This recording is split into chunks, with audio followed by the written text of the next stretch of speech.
Welcome back, everyone, to the playground where we grow, practice, and play. Now, let's talk about something we all experience on this playground of life. You have a new goal. You are excited. You are fired up. You feel unstoppable. For a few days, maybe a week, maybe you are a machine.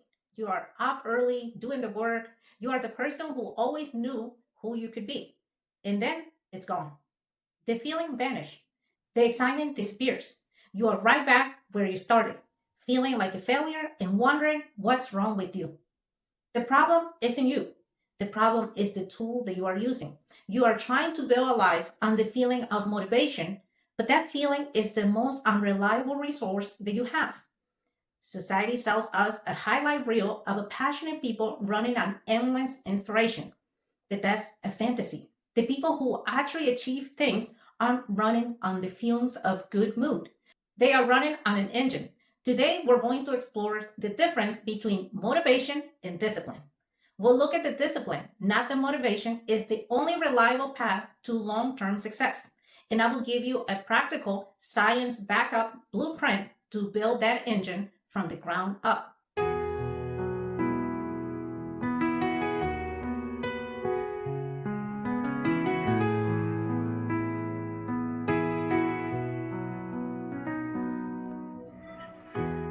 Let's be honest. We all been there where the alarm goes off at 5 a.m. Your hand hovers over the snooze button. Every warm cell in your body is screaming for 10 more minutes. The version of you that has set the alarm is gone, replaced by a stranger who would rather do literally anything else than get out of bed. That moment is the entire battle in a miniature. We have been told that to win this battle, we need to feel inspired. We need to wait for a surge of energy or of motivation before we act. But waiting for motivation to show up is like waiting for a perfect weather to leave your house. You might be waiting forever. The truth is, motivation is tied to our feelings, and feelings are fickle. They change with the stress, a bad night's sleep, or a random comment that throws you off. That's not a character flaw, it's just biology. To understand why chasing motivation is so counterproductive, we need to look at what it actually is at the neurological level. Motivation is a complex process involving chemicals like dopamine. Dopamine helps energize you towards a potential reward, making you want to act. It's the spark that it gets you to buy the gym membership, order the book, or sketch out the business plan. It feels incredible, a surge of clarity and possibility. But there's the trap. That hit of dopamine driven state is the strongest when something is new or when a new reward is just within reach. It's not designed to stay high during the long, often boring day to day work required to achieve a distant goal. So when the novelty wears off, that feeling fades. It's like lightning strike, powerful and bright, but you cannot use it to power a city. You cannot power your life with flashes of inspiration. This is the great deception. We mistake that initial burst of energy for fuel and self. When it inevitably disappears, we conclude that the goal was wrong, the timing was bad, or worse, of all of that, we are the problem. We think, I guess I just don't have enough willpower. This cycle of is starting with intense passion and is stopping when it fades is corrosive. It eats away at your self trust. Every time you quit, you cast a vote for an identity of someone who does not follow through, teaching yourself that your commitments are only valid when you are in the mood. The long term result is a life of unfulfilled potential, a graveyard of half read books, unused gym memberships, and unfinished projects. You get stuck watching your own potential from the sidelines because you are always waiting for the feeling that it was never designed to last. So, what is the alternative? If motivation is the unreliable spark, discipline is the all weather engine. Now, the word discipline can bring to mind joyless, rigid, or punishment, but that is a fundamental misunderstanding. True discipline is not about punishment, it's about commitment. It's the decision to act in line with your long term goals, regardless of your short term feelings. It's choosing between what you want now and what you want to build. the comfort of the snooze button, and what you want most, the life that you are trying to build. Discipline is the system you execute when the emotional hype is gone. Neurologically, this is a different process. It involves leveraging the prefrontal cortex, your brain center for long term planning, to guide your actions even when the older brain circuits are screaming for comfort and ease. Crucially, this is a skill. It's not a personality trait that you are born with. It's a neural circuit that it gets stronger with use. Every time you deliberately do something hard, you are straightening the neural pathways for grit and resilience. This brings us to the most critical mindset shift. The goal isn't to do disciplined things, it's to become a disciplined person. It's an identity shift. It stops saying, I need to find the discipline to go to the gym. It start telling yourself, I'm the kind of person who does not miss workouts. One is a chore. The other one is just who you are. Every action you take is a vote for the type of person that you want to become. Every time you get out of bed when you don't feel like it, you cast a vote for I am disciplined. The goal is to accumulate so many votes for your desired identity that it becomes your new default. Discipline then isn't a restriction, it's freedom. It is freedom from the tyranny of your moods. It is the freedom to decide who you want to be and then systematically build that person one action at a time.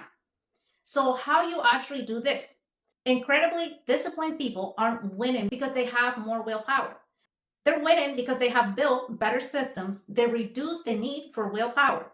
In the first place, as an author, James Clear says, you don't need to rise to the level of your goals. You fall to the level of your systems.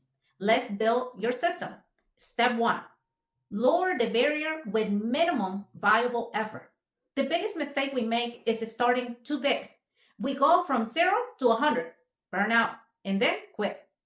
The key to bypassing your brain resistance is to make the starting task so small that it is harder to say no than just do it. Stanford research BJ Fogg calls this a tiny habit. Don't commit to running 5 miles a day. Commit to putting on your running shoes and stepping outside. Don't commit to writing a chapter. Commit to open the document and writing one sentence. Don't commit to meditation for 30 minutes. Commit to sitting on the cushion for 60 seconds. This works because it shifts the focus from performance to consistency. The goal isn't the workout. The goal is to show up and cast that vote for your new identity. Research on habit information shows that the brain values consistency far more than intensity. Keeping the engine running, even just a little bit, is what matters. The one sentence becomes a paragraph. That walks becomes a jog. Discipline compounds. Step two, engineer your environment. Your environment is more powerful than your willpower. It will win the battle almost every time. If you're trying to eat healthy, but your kitchen is full of junk food, you are setting yourself up for failure by forcing your brain into an unnecessary fight 100 times a day. The solution is to design an environment where your desired behavior is the easiest option. Increase the friction for bad habits and reduce it for good ones. Want to stop scrolling on your phone in the morning? Charge it in another room. Want to hit the gym before work? Lay out your clothes the night before. Pack your bag. Put your keys on top of it. Remove every decision point that you can. Disciplined people have mastered self control. They have mastered their environment, so they need less of it. This also applies to your social environment. Surround yourself with people who hold themselves to a high standard. Their normal will start to become your normal. Step three, master your routines with cues and stacking. Habits are the foundation of discipline because they are automatic behaviors. They move from requiring the effortful prefrontal cortex to the more automatic parts of your brain. The key to building a habit isn't willpower, it's a reliable trigger or a cue. The most effective way to install a new habit is to anchor it to an existing one. This is called habit stacking. The formula is after I current habit, I will new habit. For example, this. After I pour my morning coffee, I will journal for 1 minute. After I brush my teeth at night, I will read one page of a book. After I take off my work shoes, I will change into my gym clothes. The old habit becomes the automatic trigger for the new one. You are not relying on a memory or a mood. You are plugging in a new behavior into an existing neural pathway. If this blueprint is making sense, and if you are ready to stop waiting for motivation and start building your own engine, hit that subscribe button. We're building a community of people committed to action, not just inspiration. Even with the best systems, some days you will want to quit. This is where accountability becomes a force multiplier. A study shows that committing to another person can significantly increase your chances of success. Why? It rises the stakes. You are no longer just letting yourself down. First, you can make a public commitment. Announce your goal to a supported group of friends. This creates a healthy social pressure to follow through. Second, find an accountability partner. This is someone you check in daily or weekly. The rules are simple. You share your commitment and you report whether you did it. No excuses, just yes or no. For an even stronger push, you can use a commitment contract. This involves putting something tangible on the line, like money. You might give a friend $100 and tell them to keep it if you don't stick to your plan for the next 30 days. Now you have something to lose. This uses a powerful psychological principle called loss aversion.